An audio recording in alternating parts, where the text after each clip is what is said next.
ജില്ലയിൽ മഞ്ഞപ്പിത്തബാധ റിപ്പോർട്ട് ചെയ്ത സാഹചര്യത്തിൽ പുറത്തുനിന്ന് ശീതളപാനീയങ്ങളും ഭക്ഷണവും കഴിക്കുമ്പോൾ ശ്രദ്ധിക്കണമെന്ന് ജില്ലാ മെഡിക്കൽ ഓഫീസർ അറിയിച്ചു.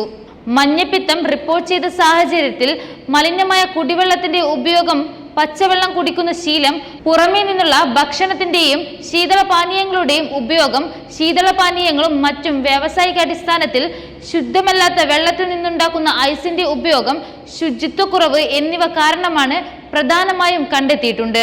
എടക്കരയിൽ മഞ്ഞപ്പിത്തം ബാധിച്ച് ചികിത്സയിലായിരുന്ന യുവാവ് മരിച്ചു. ചെങ്കുത്തറ സ്വദേശി തെജിൻസാൻ ആണ് മരിച്ചത്. ഈ മാസം 13-നാണ് തെജിന് ശാരീരിക ബുദ്ധിമുട്ടുകൾ അനുഭവപ്പെട്ടത്.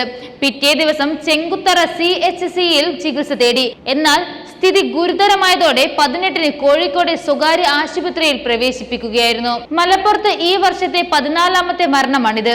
മലപ്പുറത്ത് പലയിടങ്ങളിലും മഞ്ഞപ്പിത്തം പടർന്നിരുന്നു. നിലവിൽ സ്ഥിതിഗതികൾ നിയന്ത്രണ വിധേയമായിട്ടുണ്ടെന്നാണ് ആരോഗ്യവകുപ്പ് അറിയിക്കുന്നത്.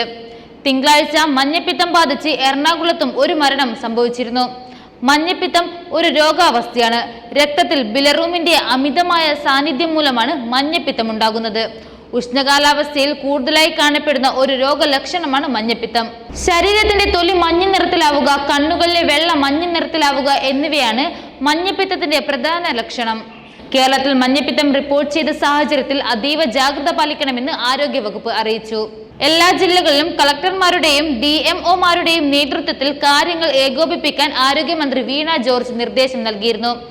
മഴ കൂടി എത്തിയതോടെ പകർച്ചവ്യാധികൾ തടയാനുള്ള മുന്നൊരുക്കത്തിലാണ് ആരോഗ്യവകുപ്പ്. മഞ്ഞപ്പിത്തത്തിന് പുറകെ പനിയും മറ്റ് അനുബന്ധ അസുഖങ്ങളുമായി ചികിത്സ തേടിയവരുടെ എണ്ണം ഗണ്യമായി കൂടിയിട്ടുണ്ട്. ചർമ്മത്തിലുള്ള മഞ്ഞ നിറവും കണ്ണിലെ വെള്ളയും ഉണ്ടാകുന്ന മഞ്ഞ നിറവുമാണ് പ്രധാന മഞ്ഞപ്പിത്തത്തിന്റെ ലക്ഷണങ്ങൾ. മഞ്ഞപ്പിത്തം കൂടുതൽ പേരിലേക്ക് പകരുന്നത് ഗൗരവം ആയിട്ടാണ് ആരോഗ്യവകുപ്പ് കാണുന്നത്. ആരോഗ്യവകുപ്പിന്റെ ബോധവൽക്കരണത്തിനോടൊപ്പം എല്ലാവരും സ്വയം പ്രതിരോധ പ്രവർത്തനം നടത്തണമെന്നും ആരോഗ്യവകുപ്പ് അറിയിച്ചു. കൂടാതെ ആഴ്ചയിൽ ഒരു ദിവസം ഡ്രൈ ഡേ ആചരിക്കാനും നിർദ്ദേശമുണ്ട്.